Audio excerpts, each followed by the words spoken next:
Salut à toutes et à tous, c'est Ilyes. On se retrouve aujourd'hui pour une nouvelle interview et j'ai le plaisir, même l'honneur de pouvoir discuter avec Daniel Warin, coach principal de Benoît Saint-Denis qui vient de décrocher, vous l'avez tous vu, la victoire par KO au premier round contre Matt Frevola à l'UFC 295. Daniel est l'un des meilleurs, si ce n'est le meilleur coach de MMA français. Il a accompagné certains des plus grands combattants de l'histoire du sport comme Anderson Silva ou Lyoto Machida pour ne citer que. Salut Daniel, merci de m'accorder de ton temps pour répondre à mes questions. Tu te trouves en ce moment au Brésil, donc franchement j'apprécie. Comment est-ce que tu vas Daniel? Déjà, merci pour l'invitation, Ilyes. Tu as oublié de citer Tarek Safedine, qui est un combattant belge de chez toi. Donc, très, très grand combattant. Je crois que c'est le seul belge qui a gagné une ceinture du Strike Force, hein. C'était incroyable, hein. Je ne sais pas si tu te rappelles. Tu Bien devais être sûr. jeune à l'époque, mais écoute, moi, je vais bien, super content. Après une victoire comme ça, on se sent soulagé. Donc là, on déconnecte un petit peu au Brésil. Bon, ma femme est brésilienne, hein, comme tu sais. Donc, là, je suis à la maison. Donc, voilà, quoi. Bien vu pour Tariq Safiedine et merci vraiment encore une fois de m'accorder de ton temps, toi qui te trouves au Brésil auprès de ta femme notamment et pour se déconnecter un petit peu. C'est top. La première question que j'ai envie de te poser, c'est le fait que le week-end dernier, tu faisais tes débuts dans la mythique arène du Madison Square Garden de New York, puisque tu accompagnais ton combattant, Benoît Saint-Denis. On peut dire que tes débuts au Madison Square Garden sont extrêmement bien passés.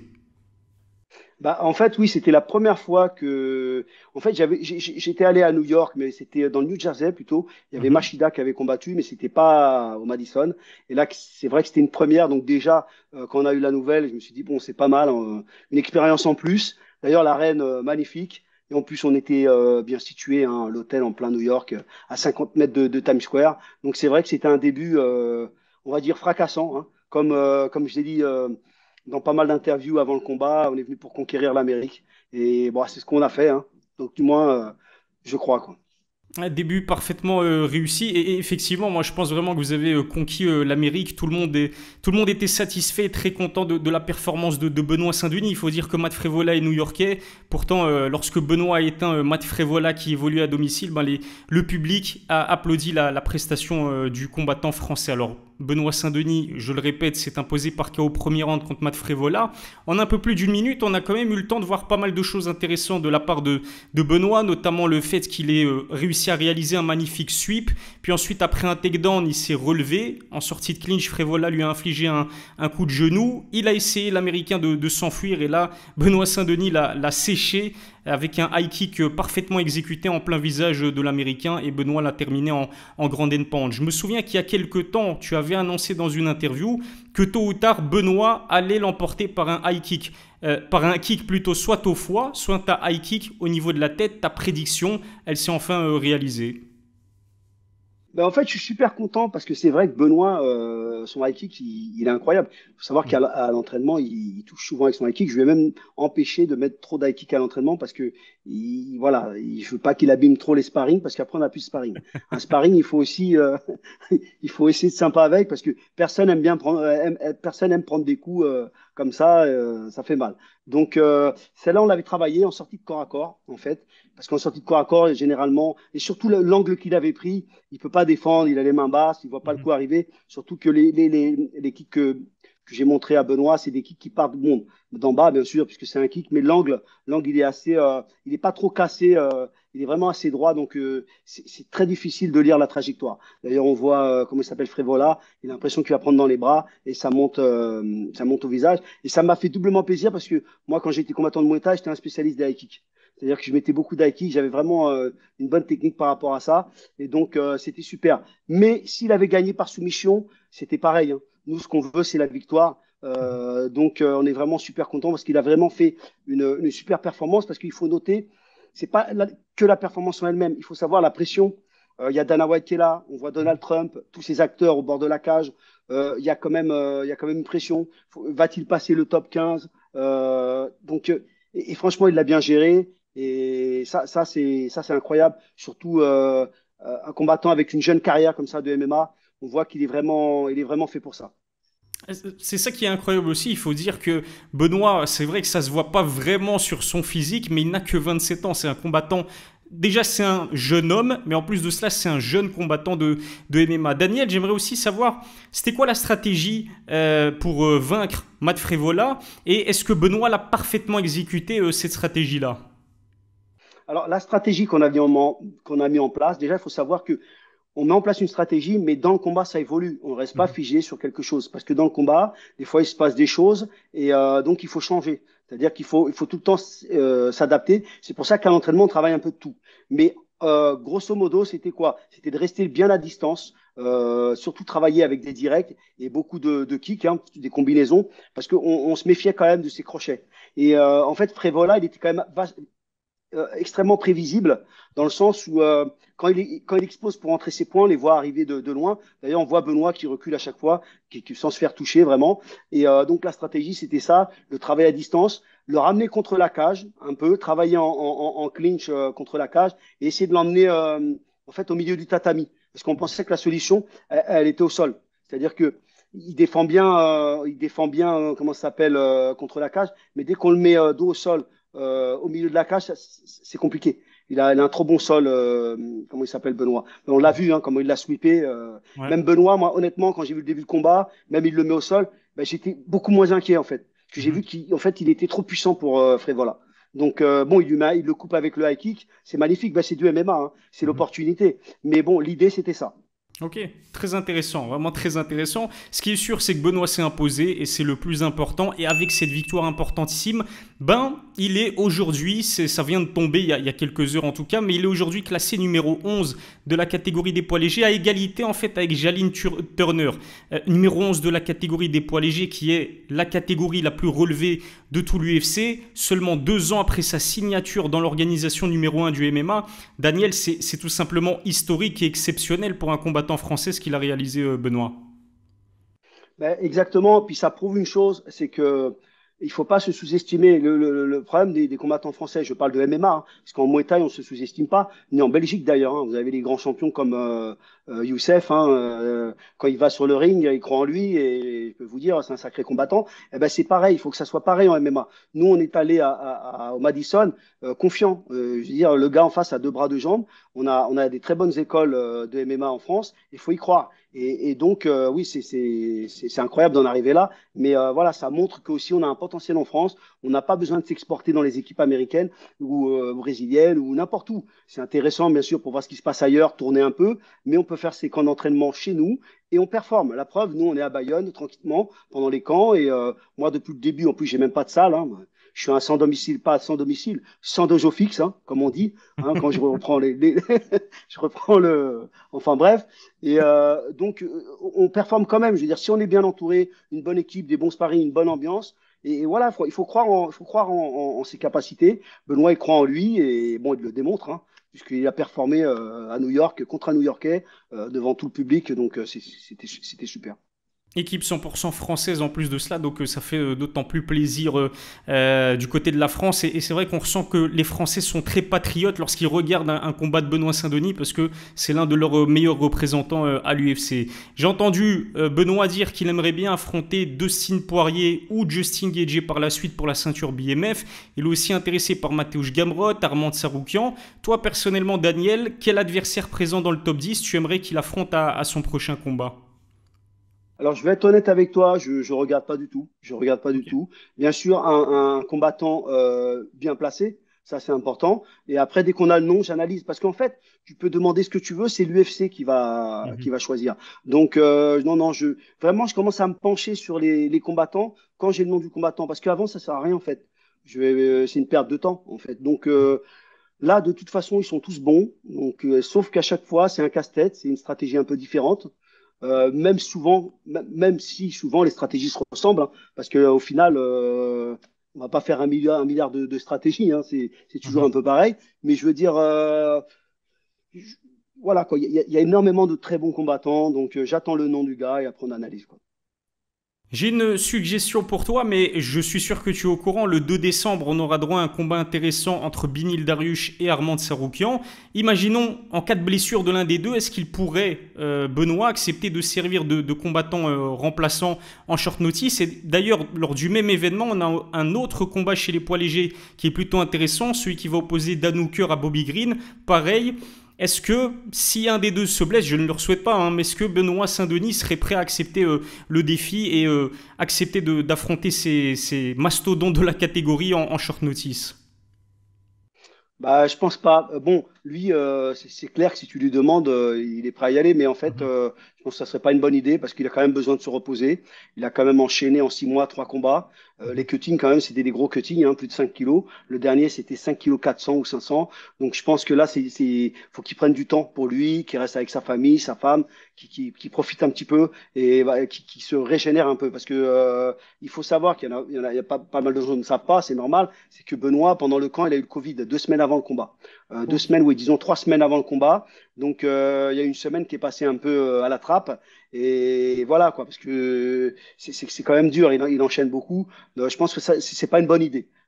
Et puis, on n'a pas le temps là de refaire un camp, enchaîner comme ça. Mais par la suite, pourquoi pas? Mais là, pour l'instant, c'est vacances. Totalement, je comprends totalement la philosophie parce que il a eu une année chargée quand même Benoît Saint-Denis, 3 combats, 3 victoires par finish. La première par soumission au premier round contre Ismaël Bonfim, ensuite le KO technique au deuxième round contre Thiago Moises et puis finalement ce KO au premier round contre Matt Frevola. Laquelle de ces 3 victoires est la plus satisfaisante pour toi, Daniel, même si en posant la question, j'imagine ta réponse. Bah, en fait, il y en a, bon, les trois, bien sûr, mais il y en a deux que j'ai beaucoup aimé. C'est la Mhm. première stratégie que j'ai mis en place là, contre Bonfi, Ouais. quand il a cassé les bras de Bonfi. Et d'ailleurs, cette stratégie, j'avais mis en place là, avec Tarek Safedine contre Mhm. Net Marquardt, mais c'était au niveau des low kicks. Je te rappelle le combat, il a laminé de low kick, il marchait plus. Net Marquardt, et puis il prend la ceinture du Strike Force comme ça. Et le high kick, bah, ça c'est clair, le mouvement technique était magnifique parce Mhm. qu'en fait, c'est un piège. Il l'a emmené un petit peu dans un piège. Quand il l'a repoussé, on l'avait travaillé. Comme il était un peu contre la cage, il a voulu sortir vers le centre de la cage et il est sorti sur sa jambe arrière. D'accord. Et en plus, il était juste à distance de jambe. Et il Mhm. l'a coupé voilà, en pleine sortie. L'autre n'avait pas de garde. C'est des choses que c'est prévisible, hein. Comme je te dis, on l'avait mis en place. Donc là vraiment, c'était magnifique. J'ai au moins, donc, il l'a envoyé, c'était qui qu'il est passé. Donc franchement, allez, je dirais que c'est allez, entre bon fil, allez, je dirais que c'est le high kick. Parce que bon, je Ok. mettais beaucoup d'high kick quand j'étais jeune. J'ai choisi comment ça s'appelle, frère, voilà.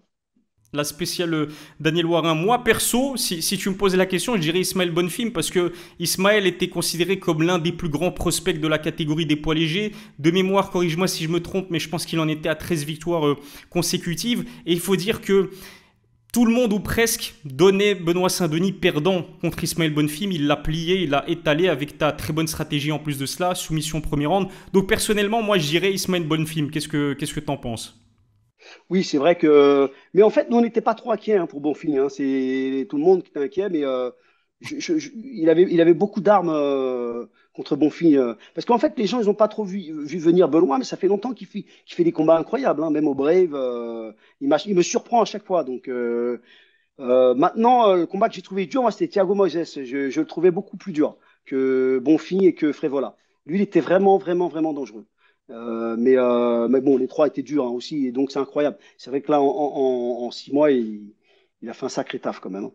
Ah, il a littéralement explosé. L'explosé a commencé en septembre 2022 au premier UFC Paris, mais clairement en 2023, c'est l'année de la consécration pour Benoît Saint-Denis. Parlons justement de 2024, si tu le veux bien, Daniel. On parle d'un UFC Paris ou en tout cas d'un UFC France en mars 2024. Est-ce que tu confirmes cette info-là? Et si oui, est-ce que ce serait justement la date idéale pour le prochain combat de Benoît Saint-Denis, en sachant que, encore une fois, c'est vrai qu'il a eu une année 2023 très active. Mars 2024, ça pourrait être bien pour le retour de Benoît? Alors pour la date de mars, j'en ai entendu parler, mais je suis pas sûr. Je sais pas, j'ai pas les infos. Mais par contre, mars, ouais, je pense que ça serait une date parfaite. Là, ça, il peut décompresser. Il a le temps de bien se préparer. Mais bon, il s'est quand même bien préparé pour les autres combats. Mais je veux dire, ça laisse un petit temps. Il n'y a pas de stress. Donc, mais il faut savoir. des fois, on n'a pas besoin de beaucoup de temps aussi pour se préparer, hein, parce que Mhm. c'est aléatoire, ça. Ouais, 2, 3 mois. Non, nous, en quatre, allez, on va dire, si le gars est entraîné en 5 semaines, on fait le camp, ça passe, en comptant la Fight Week. Mais bon, oui, c'est vrai qu'en mars, ça serait parfait. Un main event à Paris avec Benoît, ça serait merveilleux. Hors compétition, est-ce que Benoît continue les entraînements? Est-ce que c'est le genre de combattant qui se casse le ventre après des combats ou au contraire il garde quand même une certaine shape? Non, il garde une certaine shape, il mange, par contre, il mange un peu plus, donc il est un peu plus haut. C'est quelqu'un de professionnel quand même, hein. Mhm. C'est-à-dire qu'il est tout le temps entraîné. Pour que ça puisse marcher, il faut qu'il soit tout le temps entraîné. D'ailleurs, même pour tous les combattants. OK, on a combattu, on s'arrête une petite semaine, 10 jours, on mange un peu n'importe quoi, on peut sortir, voilà. OK, mais après, il faut revenir, il faut avoir une routine d'entraînement. Ça, c'est très, très important, parce que justement, quand le camp commence, si vous n'avez pas eu cette routine d'entraînement, vous perdez du temps et vous risquez de vous blesser pendant justement pendant l'entraînement. Donc non, non, c'est important d'être toujours entraîné, pas excessivement aussi, il faut faire attention, tout est dosage, mais peaufiner les techniques. Là, c'est intéressant, par exemple, hors camp, par exemple, d'aller à l'étranger une semaine ou deux, aller se tester dans des camps. Mais bon, il faut faire attention aussi parce que quand vous allez dans d'autres pays, des fois, les gars vous testent, ils peuvent vous Mhm. blesser, mais c'est intéressant. Et après, voilà, vous êtes toujours entraîné, vous venez, vous restez avec votre professeur qui a l'habitude de vous, et vous commencez votre camp d'entraînement. En tout cas, ça ne m'étonne pas du tout de Benoît, le fait qu'il garde quand même une certaine activité, qu'il continue les entraînements même lorsqu'il n'a pas de combat programmé. Pour revenir à l'UFC France dont je te parlais, Daniel, tu as sûrement dû entendre ça de la bouche de Dana White, mais en conférence de presse, le président de l'UFC a confié qu'on pourrait peut-être voir Benoît en main event, ou en tout cas en tête d'affiche du prochain événement UFC en France. Est-ce que selon toi, c'est possible en sachant qu'il y a Cyril Gane ou Manon Fiorot qui risquerait de le concurrencer pour le main event? En fait, tout va dépendre justement de ce qui va se passer avec Gann et Manon, en fait. Parce que bon, il peut pas y avoir 3 main events. Donc, je pense que si Manon combat avant ou Gann, je pense que c'est possible que Benoît fasse un main event. Maintenant, bon, je suis pas dans la tête de Dana White. Des fois, il dit des trucs et voilà, quoi, il fait autre chose. Mais en tout cas, le seul fait de parler de Benoît comme ça, c'est déjà hyper positif, quoi. Mais je pense que oui, un jour, il va l'avoir son main event à Paris, ça, c'est une question de temps, hein. Ah, pour la ceinture des poids légers, imaginons un Benoît Saint-Denis, Islam Makhachev pour la ceinture des poids légers. Ce serait vraiment fou d'organiser ça en France et en main event, évidemment. Justement, en parlant d'Islam Makhachev, j'ai entendu dire, Benoît, qu'il se sentait d'attaque déjà à l'heure actuelle pour pouvoir poser un maximum de soucis à Islam Makhachev. Est-ce que c'est ton cas aussi? C'est-à-dire, est-ce que tu penses qu'à l'heure actuelle, Benoît a le potentiel pour déranger le champion incontesté de la catégorie des poids légers? Ou est-ce que tu estimes qu'il a encore des choses à corriger peut-être dans son game pour pouvoir titiller le top 5 de la catégorie? On sait la différence de niveau entre le top 5 et le reste de la division. Ben, honnêtement, moi, je pense qu'il peut le titiller dans le sens où si on observe bien les cinq premiers, ils sont plus sur une phase descendante quand même. Ils sont Ouais. déjà, c'est des gars qui ont déjà beaucoup combattu, qui ont pris déjà beaucoup de coups. C'est-à-dire qu'ils absorbent déjà moins les coups. Ils sont beaucoup plus vieux. Donc, non, non, franchement, je pense que Benoît arrive au bon moment. Et bien sûr, Makhachev, il est énorme, hein. Il faut voir, c'est un gars costaud, mais ça ferait un beau combat. Ça ferait un beau combat et je pense qu'il a les capacités de lui poser des réels problèmes, hein. Et comme je dis, les gars, ils sont plus en pente descendante. Bon, Makachev, là, il est à son top, hein. Mhm. Bon, ça va pas arriver tout de suite, mais je pense que le timing est bon pour Benoît. Mhm. Peut-être dans les prochaines années, ce serait vraiment très intéressant de voir ce combat entre deux combattants très complets, hein, que ce soit Benoît Saint-Denis ou que ce soit Islam Makhachev. On l'a vu éteindre Alexander Volkanovski. Je te le disais tout à l'heure, c'est vrai que Benoît a littéralement explosé cette année, mais ce qu'il faut dire, c'est qu'il revient de loin parce qu'il s'était blessé à la cheville en début d'année. Ça a nécessité une opération. Il a des problèmes souvent à trouver des adversaires, hein. Il y a pas mal d'adversaires qui ont déclaré forfait au final lorsqu'il devait affronter Benoît Saint-Denis. Parlons aussi de son premier combat à l'UFC contre Eliseu Zaleski dos Santos en short notice dans la catégorie au-dessus, finalement contre un adversaire qu'on a appris ensuite dopé. Et malheureusement, Benoît s'est incliné par décision unanime. C'est vrai que c'est un combat difficile à suivre parce qu'il a pris pas mal de coups. Son parcours à Benoît, c'est pas un long fleuve tranquille, c'est plutôt un parcours semé d'embûches. Il a renversé la tendance en fait. Bah, Benoît, c'est ça, hein, sa vie, c'est comme ça. Alors, on a vu avec l'orteil, hein, je sais pas si tu te rappelles de l'histoire de l'orteil à Paris, quand il s'était fait opérer, après l'orteil s'est infecté, il a eu un staff, on savait même pas si on allait combattre. Il a quand même combattu comme ça. Bah, lui, en fait, c'est comme ça. Je pense qu'il se sent à l'aise dans ces situations-là. C'est vrai que la cheville, ça a fait mal à tout le monde, ça a fait mal à l'équipe. On a pris un gros coup et derrière, il rebondit. Donc voilà, c'est oublié. Mais c'est comme ça, en fait. Il faut savoir que la vie, c'est ça. Il y a des hauts et des bas. Il faut toujours croire en soi. Il croit en lui, il avance, hein. Et c'est partout pareil et c'est pour tout le monde, hein. Il faut jamais désespérer, hein. Comme je dis, on est en bas, on pousse sur les jambes, on monte, hein. Il faut pas, c'est comme ça fait partie. On peut pas être tout le temps au top. Il a eu une petite phase un peu ouais, difficile, hein, avec l'accident. C'est vrai que mentalement, et puis après, on ne sait pas comment il va revenir, hein, avec sa cheville. Mais bon, tout s'est bien passé. Il est sérieux, donc il est revenu à l'entraînement rapidement. Et voilà. Et des fois, je dis même, des fois, un break comme ça, c'est une remise en question. Ça permet aussi voilà, de régénérer sa force un peu, parce que c'est vrai que Benoît, il a tendance à beaucoup s'entraîner des fois, donc il faut laisser aussi le corps, le corps récupérer. Donc voilà, là, il revient vraiment fort et c'est super, hein. C'est même impressionnant, hein. Là, il termine l'année vraiment à un niveau où il n'y a pas beaucoup de Français sont arrivés à l'UFC, hein. Pour moi, c'est le combattant français de l'année, clairement, Benoît. Ah, pour toi, hein, mais pour certains d'autres, je ne sais pas si ça va être ça, hein. Parce que les médias français, c'est curieux quand même, hein. Je ne vais pas cracher dans la soupe, mais des fois, on ne comprend pas trop, quoi. Mais bon, en tout cas, pour nous, dans notre cœur, voilà, quoi. C'est Benoît, c'est le meilleur. Et c'est ça qui compte, en fait. Franchement, clairement, combattant MMA français de l'année pour l'instant. D'ailleurs, je te parlais de Eliseu Zaleski dos Santos, donc la défaite par décision unanime, en sachant que Eliseu a été contrôlé positif au produit dopant ensuite, et je sais que Benoît et toi, vous avez poussé pour transformer cette défaite en no contest. Est-ce que tu as des nouvelles à ce sujet-là ou c'est définitivement mort? Moi, je pense que c'est mort. Hmm. Guillaume avait envoyé pas mal de messages à l'époque. Benoît aussi a mis la pression. Mais le problème, c'est qu'à Abu Dhabi, ils ont des règles différentes. C'est Ah ça ouais. le problème. C'est que donc, il n'y a pas de rétroactivité. Donc, je pense que c'est mort. Mais bon, bon, c'est vrai que c'est chiant en soi, quoi. Mais tout le monde a vu que l'autre était dopé. C'est comme ça. C'est compliqué. Mais bon, ouais, on est obligé d'accepter, quoi.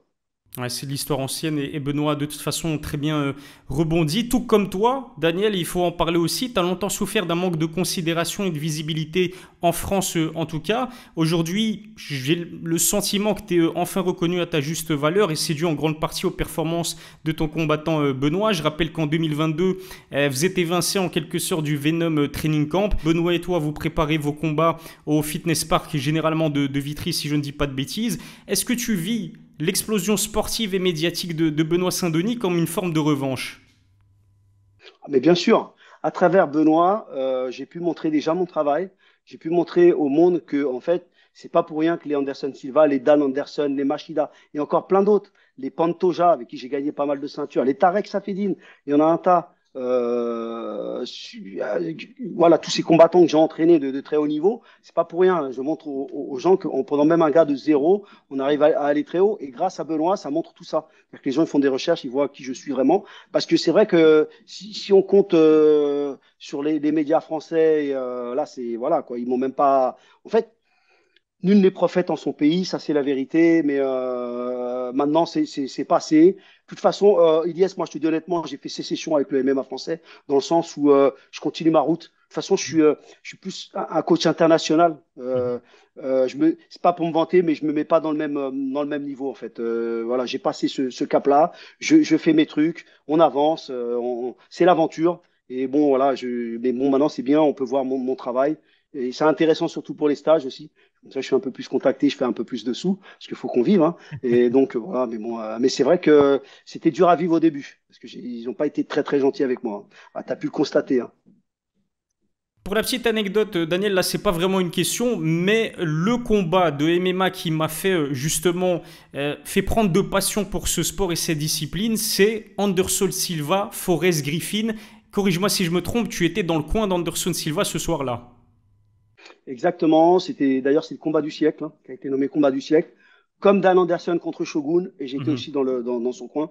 C'est vrai que c'est marrant ce combat contre Forrest Griffin, il y en a beaucoup qui ne savent pas. La préparation, elle était On était, je crois, trois ou quatre, même pas. Parce qu'en fait, ce qui s'était passé à l'époque, quand j'ai préparé Anderson Silva pour ce combat hein, en strike, parce que j'étais son coach, hein, je le répète, parce qu'il y en a, ils mélangent tout. À l'époque, il n'y avait pas de coach, c'était des spécialistes.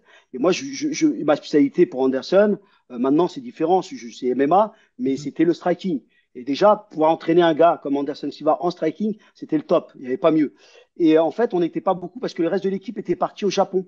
Si je me trompe, il y avait Jacques Harry qui combattait ou il y avait un combattant. J'étais pas là, donc j'ai fait la préparation avec un gars d'anglaise. Et j'ai même les vidéos. Hein. On était à Curitiba dans une petite gym Mhm. et j'ai préparé presque tout seul avec le gars. Et il nous sort cette performance incroyable contre Forrest. Je me rappelle, Forrest, ce qui m'a marqué dans ce combat, c'est on était dans le coin, je voyais la tête de Forrest en face. Déjà, il est vachement blanc, hein, mais Ouais. là, j'ai l'impression qu'il était encore plus blanc que blanc, tellement il flippait, quoi. Non, mais c'était incroyable. Je voyais sa tête, je dis, il est pas bien là. Parce que c'est vrai qu'à l'époque, quand tu as Anderson Silva en face de toi, c'est comme Mike Tyson.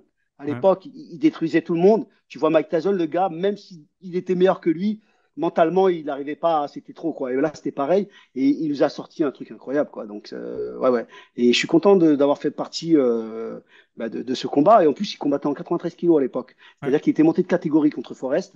Et ouais, et d'ailleurs, il est parti en courant hein, après le combat. Je sais pas si vous vous rappelez, il est sorti de la cage, il courait. Comme Forrest Gump.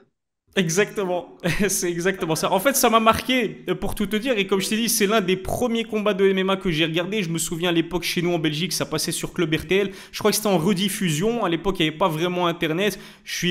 Non, franchement, j'ai été traumatisé par la masterclass d'Anderson Silva. J'avais un seul ami qui regardait le MMA avec moi et on débriefait un petit peu les combats d'Anderson Silva. Mais cette performance, comme tu as dit, Forrest qui quitte l'octogone en courant, il s'est fait littéralement humilier. Donc, merci en tout cas pour cette performance d'Anderson Silva à Forrest Griffin à laquelle tu as fortement contribué. Et merci pour cette interview. Merci d'avoir répondu à mes questions avec ta franchise légendaire, Daniel. Est-ce que tu as peut-être un message à adresser aux personnes qui vont regarder cette interview? Bah, je voudrais remercier tous ceux qui m'envoient des messages. J'essaie de répondre un peu à tout le monde, mais il y en a beaucoup. Mais en tout cas, merci pour la force, ça fait plaisir. Merci à toi, Elias, et aussi aux Belges, hein, parce que j'ai une histoire avec la Belgique, avec Tarek. Hein. Tarek Safedine, un grand combattant belge. Donc, en tout cas, merci à tous. J'espère, les gars, les Belges, appelez-moi pour un stage. Hein. Je vous attends. J'irai avec plaisir en Belgique. Le message est passé. Un grand merci encore une fois, Daniel, et à la prochaine pour une nouvelle interview.